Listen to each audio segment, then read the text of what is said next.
बाबरी मस्जिद या मुग़ल का दौरे हुकूमत की बात करें तो मुग़ल यहाँ पे भी हैं और मुग़लों ने उधर भी बहुत अच्छी अच्छी मस्जिदें बनाई हैं। वेस्ट को मोमिनों की ये जो करतूत है, जो जिहादी हैं, सारे मोमिन एक जैसे नहीं होते, लेकिन बहुत सारे जो मॉडरेट मोमिन है वो चुप कर जाते हैं, वो इनकी बदमाशी को चलने देते हैं, इसलिए वो भी कंप्लिसिट है। अंदरून जो ऑपरेशन है अंदरून, वो होना चाहिए क्रैकडाउन करप्शन के ऊपर और फ्रॉडिये जो चल रहे हैं। We're doing a Ram dance in RAM formation for the upcoming Mandir inauguration in Ayodhya. कल मैंने खबर पढ़ी है कि 41 करोड़ रुपीस अकाउंटों में से फ्रॉड के जरिए निकाल लिया गया। 41 करोड़ रुपया अकाउंटों से निकाल लिया लोगों को, पता ही रो लो चीखते फिर। जैसे हम लोग ये कोशिश कर रहे हैं कि गोरों को बताया जाए कि सारे कल्चर बराबर नहीं होते, कुछ कल्चर ज्यादा अग्रेसिव होते हैं, और इस्लामिस्ट जहाद, शरिया, ये सारे जो बुरके टोपी वाले खोते, ये सारी जो चक्कर हैं, ये सिविलाइज दुनिया में कहीं पे इनका गुजारा नहीं है। हर पूरी दुनिया में इनके साथ पंगा। पाकिस्तान के अंदर भी बहुत से मंदिर ऐसे हैं जिनको टॉयलेट बना दिए गया, बहुत से मंदिर यहाँ पर भी ऐसे हैं जिनके ऊपर रोड्स बना दी गई, जो है रेस्टोरेंट्स बना दिए गए, तो यहाँ पर भी हुआ है। इंडिया में तो मैं देख रहा था ये जो बेंगलुरु की फैसिलिटी है तारड़ साहब, वहाँ 3000 वो इंजीनियर्स काम करेंगे। इट मींस कि वहाँ पे इतनी मैन पावर इंजीनियर्स की है।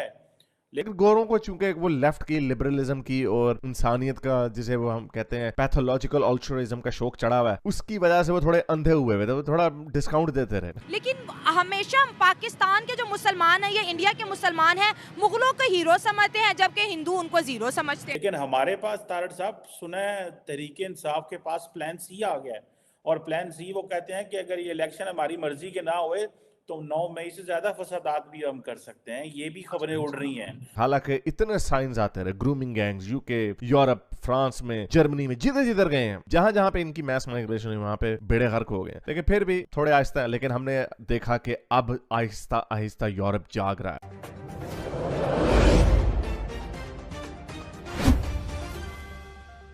जिहादी हैं, सारे मोमिन एक जैसे नहीं होते, लेकिन बहुत सारे जो मॉडरेट मोमिन है वो चुप कर जाते हैं, वो इनकी बदमाशी को चलने देते हैं, इसलिए वो भी कंप्लिसिट है। लेकिन एनीवे, तो बड़े अरसे से हम लोग ये कोशिश कर रहे हैं कि गोरों को बताया जाए कि सारे कल्चर बराबर नहीं होते, कुछ कल्चर ज्यादा अग्रेसिव होते हैं, और इस्लामिस्ट जहाद, शरिया, ये सारे जो बुरके टोपी वाले खोते, ये सारी जो चक्कर हैं, ये सिविलाइज दुनिया में कहीं पे इनका गुजारा नहीं है। हर पूरी दुनिया में इनके साथ पंगा। लेकिन गोरों को चूंकि वो लेफ्ट की, लिबरलिज्म की और इंसानियत का, जिसे वो हम कहते हैं पैथोलॉजिकल अल्ट्रुइज्म का शौक चढ़ा हुआ है, उसकी वजह से वो थोड़े अंधे हुए थे, वो थोड़ा डिस्काउंट देते रहे। हालांकि इतने साइंस आते रहे, grooming gangs UK, Europe, France में, जर्मनी में, जिधर जिधर गए हैं, जहां जहां पे इनकी मैस माइग्रेशन हुई, वहां पे बेड़े गर्क हो गए। लेकिन फिर भी थोड़े आहिस्ता, लेकिन हमने देखा कि अब आहिस्ता आहिस्ता यूरोप जाग रहा है। Right wing political parties power में आ रही हैं, और इवन अब इंग्लैंड ने भी एक बड़ा एकदम से स्टेप लिया है जो हम कोई भी एक्सपेक्ट नहीं कर रहे थे, एक्सपेक्ट स्पेसिफिकली नहीं कर रहे थे, लेकिन हमें वैसे नजर आ रहा है कि सख्ती अब मोमिनों के ऊपर होने लगी है, और वो सख्ती अब आहिस्ता आहिस्ता बढ़ती जा रही है। तो वो एक खबर है, उसके ऊपर बात करते हैं। लेकिन आगे जाने से पहले इस वीडियो को ज्यादा से ज्यादा लाइक करें, शेयर करें, और नीचे कॉमेंट्स में अपने ख्यालात का इजहार जरूर करें, और बताएं कि क्या ये अच्छी खबर है जो मैं आपको देने लगा हूं। मेरे हिसाब से तो बड़ी अच्छी खबर है, क्योंकि इस हरकत के बाद अब फ्लड गेट्स खुल जाएंगे, अब और इनकी कमबख्ती आनी, अब और इनकी शामत आनी, जो इनकी बदमाशी, जो दो चेहरे इन्होंने रखे हुए थे, वो अब खुल खुल के सामने आ रहे हैं पूरी दुनिया के सामने।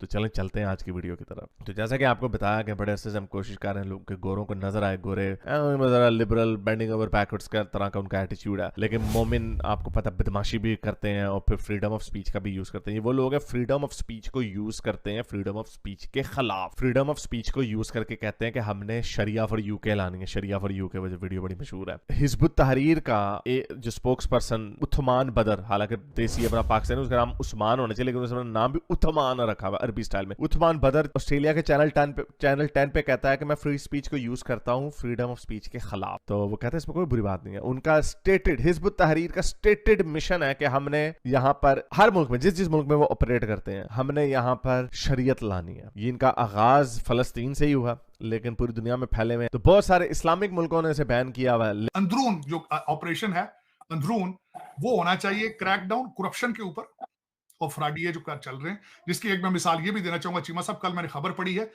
कि 41 करोड़ रुपीस अकाउंटों में से फ्रॉड के जरिए निकाल लिया गया।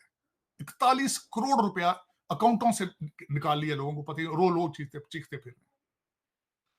तो इस तरह की स्टोरियां मौजूद हैं। कल मैंने शायद आपको एक वीडियो भेजी थी बड़ी तकलीफ के साथ, मैंने आगे कुछ दोस्तों को भेजी है कि एक बंदा 2 टांगों से माजूर है, किसी सड़क पर सड़क पर बैठकर जुराबें और ग्लव्स और टोपियां बेच रहा है, और पुलिस वाले अपने डाले पर आए हैं और उससे टोपियां और जुराबें उठा के उन्होंने कहा जी हम अपने अफसर को दिखा लें, और डाले में बैठा है और डाले में बैठ के चले गए। रो रहा बंदा बैठ के, हैंडीकैप, 2 टांगे उसकी माजूर है। तो ये जो मैंने आपको इस तरह बताया चीमा साहब, मुझे अगर मेरे जैसा बंदा यहां से जाए तो सबसे ज्यादा खतरा किससे? पुलिस से। दूसरा खतरा किससे? जजों से। तो फिर ये किस तरह चलेगा ये काम? इस तरह तो नहीं होता। जो टांगों से माजूर है उसको भी नहीं बख्शा गया। पता नहीं फिर कौम के मुहाफिज हैं ये, अब पता नहीं इन्होंने मरना नहीं है, किस स्टील के बने हैं ये लोग, क्या है। तारड़ साहब एक थ्योरी आ गई है, चलो इंडिया में तो मैं देख रहा था ये जो बेंगलुरु की फैसिलिटी है तारड़ साहब, वहाँ 3000 वो इंजीनियर्स काम करेंगे। इट मीन्स कि वहाँ पे इतनी मैन पावर इंजीनियर्स की है, लेकिन हमारे पास तारड़ साहब सुना है तहरीके इंसाफ के पास प्लान सी आ गया है, और प्लान सी वो कहते हैं कि अगर ये इलेक्शन हमारी मर्जी के ना हुए तो 9 मई से ज्यादा फसादात भी हम कर सकते हैं। ये भी खबरें उड़ रही हैं। उधर लड़के इंजीनियर बने हैं, वो बेंगलुरु में काम कर रहे हैं, हमारे वो जो आपका लफ्ज है लौंडे लपाड़े, ये सारे अब वो कहते हैं प्लान सी तैयार है कि हो सकता है हम 8 फरवरी को कोई फसादात ना हो जाए। ये भी एक थ्योरी, कॉन्स्पिरेसी थ्योरी है, पता नहीं हकीकत है या क्या है, लेकिन ये चल रही है। तार साहब, इंडियन स्टूडेंट को क्या शौक है कि वो इंजीनियर बन रहा है, उसके अंदर क्या है? और इस यूथिये जो है ये ट्विटर पे, टिकटॉक पे, फेसबुक पे लगा हुआ है और वो कॉन्स्पिरेसी कर रहा है। ये 2 डिफरेंट यूथ का क्यों टेम्परामेंट अलग-अलग क्यों है? चीमा साहब 2 चीजें, इसका भी बहुत पुराना बैकग्राउंड है। इसका बैकग्राउंड पुराना इसलिए है चीमा साहब, जब आपने शुरू किया है पाकिस्तान का मतलब क्या है, ला इलाहा इल्लल्लाह, उसको आप टाइमली फैशन पे इस्तेमाल करते हैं। जब भी आपको किसी चीज से तवज्जो हटानी हो, तरक्की की तरफ से, ग्रोथ की तरफ से, तो आप इस लफ्ज का इस्तेमाल सियासी तौर पर करते हैं। इसका रिसेंटली डेंजरस इस्तेमाल किसने किया था? हमारे पिछले रहनुमा जो थे जनरल जियाउल हक साहब ने किया था, क्योंकि जरूरत थी डॉलरों की, तो जिहाद तैयार किया गया। उन्हें कहा जाओ इस अफगानिस्तान के लिए जिहाद करो। जबरदस्ती नमाजें पढ़ानी शुरू कर दी गई, दाढ़ियों वालों को प्रमोट करना शुरू कर दिया गया, जबरदस्ती। फिर उसके बाद हमारी अफसोस के साथ कहूंगा एजेंसी